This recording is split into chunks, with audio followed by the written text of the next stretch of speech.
Hey, what's up, guys? Chris here, and today I'm going to bring you guys your TNA review for the show from September 1st, 2016. So let's go ahead, let's get right into the show. And as I pull up my notes real quick, Mike Bennet is in the ring. He comes out and he says, "For the last year, I've been asking you if you believe the answer, or if you believe, what is the answer? And it has always been, yes, we do." He says, "It's because you believe in the miracle movement. It's here to save TNA, and tonight I complete that mission.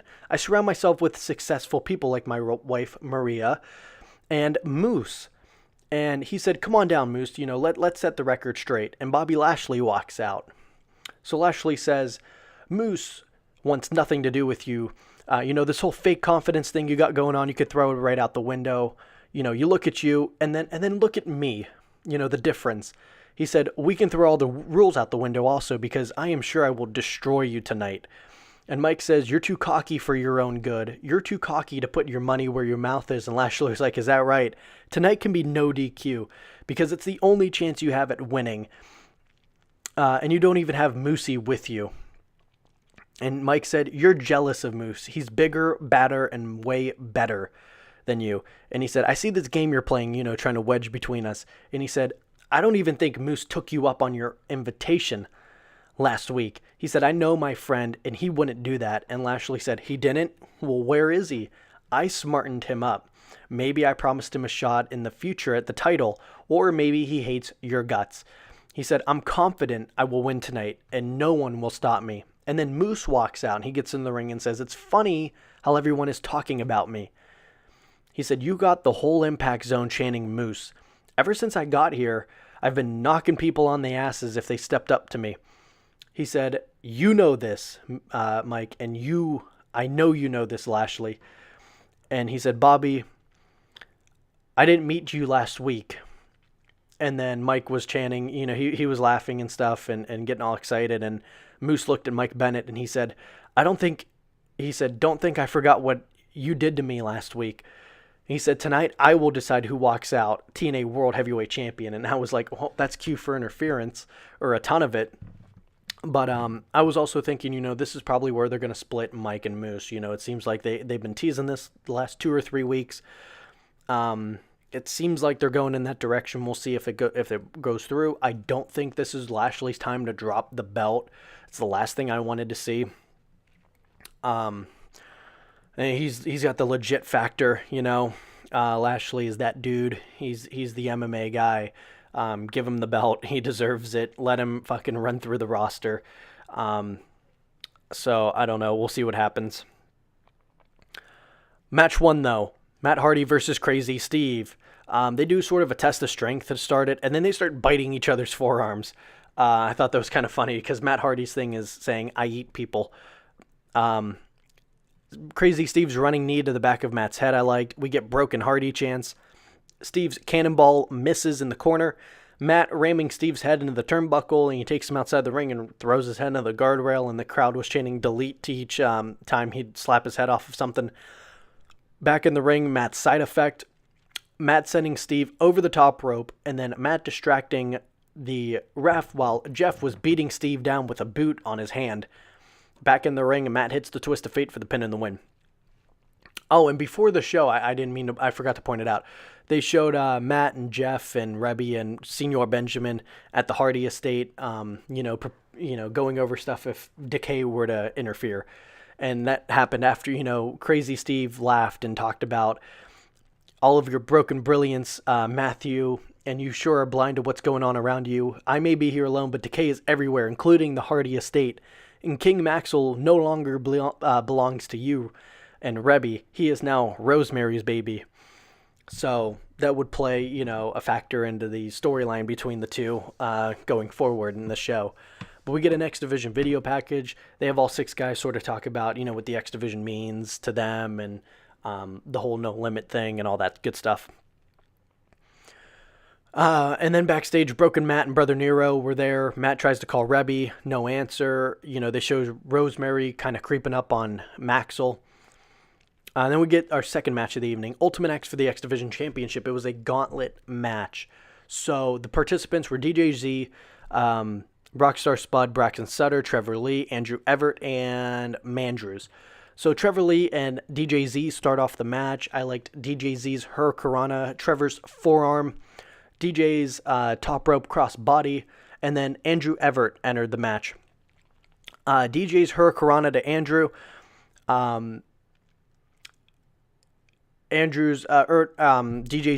DJ's forearm block to Trevor on his suicide dive attempt, and then Andrew distracted DJZ, and Trevor hit an apron soccer kick to DJZ.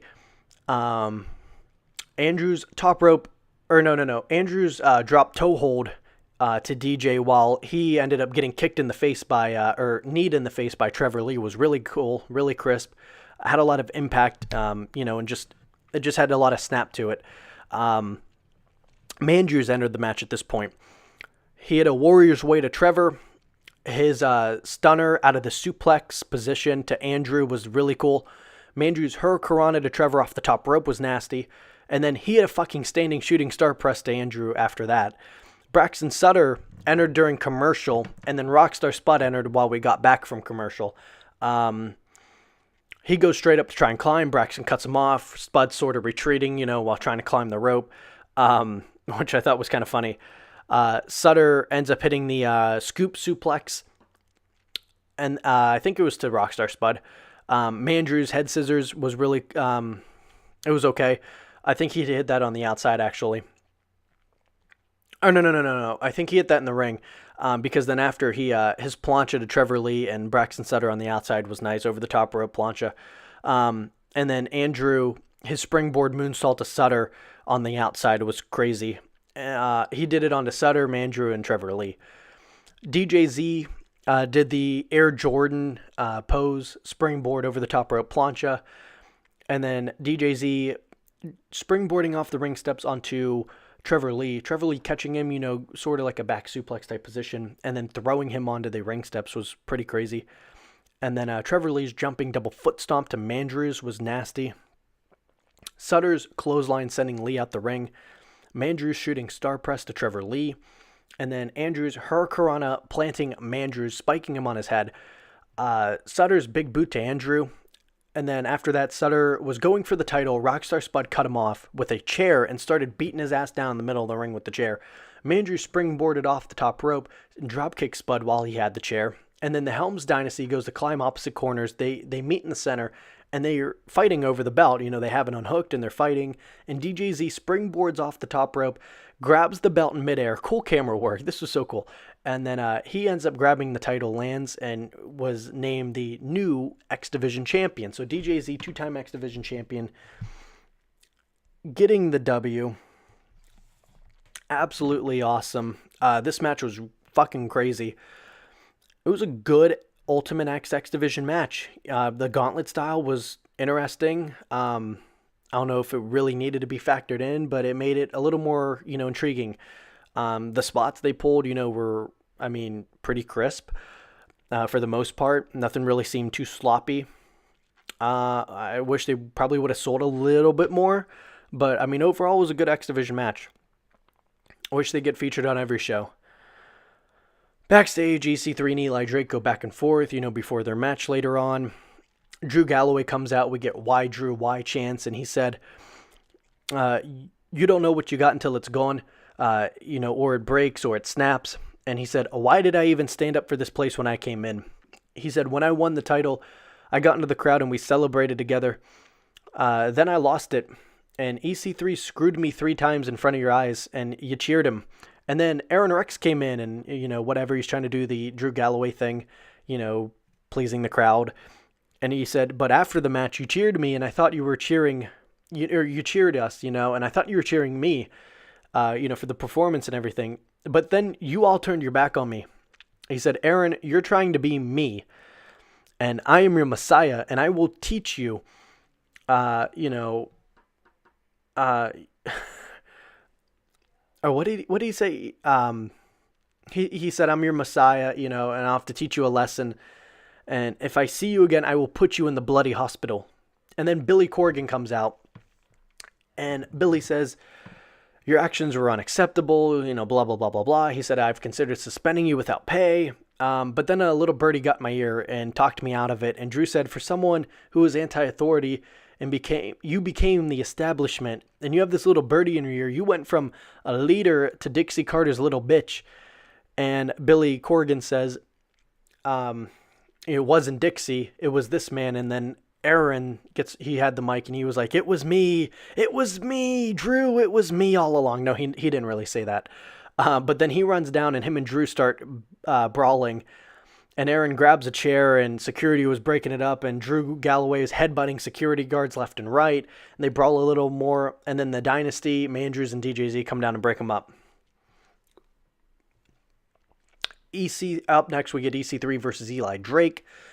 Things I like throughout this, EC3's jab, EC3's clothesline sending Drake over the top rope. Drake goes to leave the area. Ethan goes to, bring him back to the ring. Drew ends up spitting the water in his face, or Drake ends up spitting the water in his face to take the advantage. I don't really understand how water in the face distracts you, but I don't know. That just annoys me. It's just not realistic. Their chops on the floor were okay when they're on the outside of the ring. Drake's float over DDT was Drake's vertical suplex was okay. Eli did the leaping neck breaker. EC3 hit his TKO, and then the 1%er for the pin and the win. So EC3 getting the W, as expected. Didn't really expect him to take an L. Backstage, JB was there with Ali, and she talked about winning her match last week, getting the title. We go to the Hardy estate, and Rebby and Max will go into their safe room. Senor Benjamin opens the door. They teased it, who was it going to be, and it ended up being Senor Benjamin. And Rebby says, here, take Max. I'm going to go get this bitch myself. And she ends up fucking bringing a sword. This is fucking crazy, dude. This was so fucking... Wow. Dude, she had a sword. What? Jesus Christ. Backstage, DJZ was talking about winning and how much it meant to him and all the struggles he went through in his life, and Eddie Edwards was congratulating him and giving him, like the nod of approval. So, cool stuff. In the ring, Ali had her Knockouts Championship celebration. She talked about how she never thought this would happen. She thinks everyone who cheered her last week was chanting her name, and this wouldn't have happened without my favorite person in the entire universe, and she gets cut off by Sienna and Maria. And they run in the ring. Sienna's pissed off, getting in Ali's face. Maria was like, Sienna, take the night off. You can go to the back. Trust me. And she tells Ali that, she's always so excited to do what Maria says. And she was like, you think this celebration is for you? No, you're just my assistant. No one wants you to say anything. You're worthless, just like all these people. You mess everything up. My division, this celebration. And she starts, Ali was like, but wait. And Maria was like, shut up. This celebration isn't for you. It's for your opponent. And Ali was like, but I thought you gave the Knockouts the night off. And Maria was like, Ali, I want you to lay down. And then she was like, ref, come on in. And Ali was like, I don't want to. And Maria was like, do you want your job? Do you remember you were nothing before you met me? Now lay down now. And she looks at the ref and she was like, ring the bell. And she pinned Maria. She pinned Ali, and Maria's the new Knockouts champion, I guess. And Maria was like, Ali, put that belt on my waist and announce me as the winner. And she was like, JB, shut up. And then after that, Maria was celebrating. And so I guess, I don't know. It seems like they're going to set up Maria versus Gail Kim Knockouts Championship.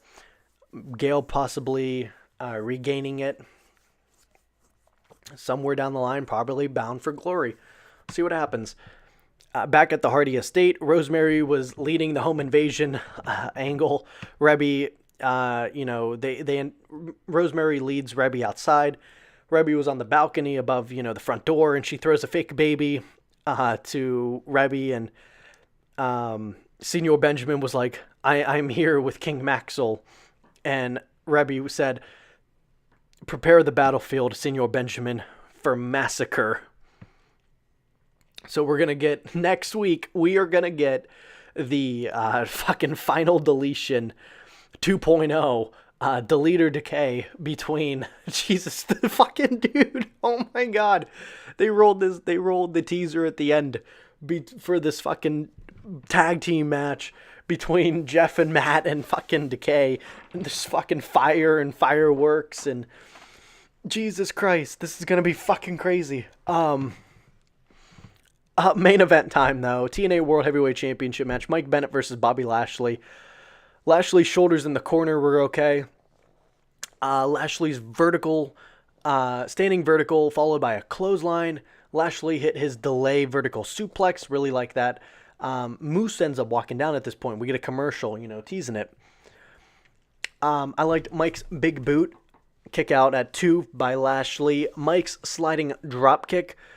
We get Bobby Lashley chance, so that's what I was cool. I was cool to hear. It's at first it seemed like they're pairing heel versus heel, and it sort of seemed like they had Lashley kind of go tweener if he wasn't already a tweener. Tweener more leaning towards a face in this situation, I guess. We'll see where they kind of have him, book him going forward. If they keep him in that tweener role or have him go, potential heel later on. But yeah, it was interesting with the whole situation with EC3 being the number one contender, and he's supposedly babyface. You know what I mean? So, I don't know. After that, though, Lashley ends up lifting up Mike. It seemed like he was going for a spine buster, but Maria comes in, hits Lashley in the back, sort of distracts him, and then Mike off the ropes hits a running back elbow for a 2 count. Mike sending Bobby out of the ring. Maria hit Lashley with the Knockouts title, and then Moose end up sending Lashley back into the ring. So they're teasing, what side is Moose on? It seemed like he was on Bennett's side. Mike goes to cover Lashley, who get a kick out at 2. Mike fireman's carry. Lashley escapes, roll up for a 2 count. Bobby hit the sidewalk slam, and then Lashley put Mike in the torture rack. Mike elbows his way out of it. Off the ropes, he gets caught by a spine buster by Lashley. He goes for the spear. Maria holds onto his leg, and we get the cutter by Mike Bennet for a 2 count. Mike started asking Moose for the steel pipe, and before Mike could grab it, Moose pulled it back. He leaves the area, or he just goes up the ramp, really, and then Lashley ends up spearing Mike Bennet for the pin and the win. So, sort of quick match. Bobby Lashley getting the W, and this was all really just to set up the turn between Mike and Moose. So after Mike in the ring calls Moose a big stupid animal, he said, "Get your dumb ass into my ring now." He said, "Who in God's green earth do you think you are? You're a failed football player. You were nothing without me. What gives you the right? Who do you do what I say when I say it, and if you do that again, I will make sure you never wrestle again. Do you understand me?" And then he slaps Moose. And then Moose ends up laying Mike out with the clothesline. I wish he would have attacked him a little more, maybe hit his finisher, but it got the point across. Mike Bennet and Moose are officially done. It seems like they're setting up a feud between these two, and it sort of seems like Bound for Glory is taking shape. We have the main event, Bobby Lashley, EC3, Drew Galloway, Aaron Rex, Mike Bennet, Moose, the ROH guys. You have the ROH team, you have the 2 matches with all former WWE guys, but then you have the tag team match with the Hardys and Decay. DJZ is probably going to be defending that title. We'll see what happens. Bound for Glory is slowly forming, and if they can sell me on it, I would love to plop down the money and review it for you guys. That's the thing. I'm not gonna even talk about it if I don't buy it. So I'm not going to try and stream it. I don't believe in that. But yeah, it's going to be interesting. Bound for Glory. So slowly coming. But I hope you guys enjoyed this TNA review. This was an okay show. I'd go 7 out of 10, feeling coming out of this. I really liked this show. I thought it was entertaining, to be honest. I thought it was a really entertaining show. So I will talk to you guys on next week's TNA review. Of course, we got the Raw, the SmackDown reviews. Backlash is coming up. And, of course, the NFL season starts Thursday. And we'll be doing some NFL coverage. So all that and more here at Bring the Heat, hope you guys are enjoying it. I really do. Trying to put in the work for you guys, give you guys some of the best reviews. Oh, and UFC 203 coming up. I'm going to that live. So I probably won't have as in-depth of an analysis as I would like as the previous ones, but I will try and give you guys the best I can with that. So hope you guys enjoy it. You guys have a good one. I will talk to you guys on the next video.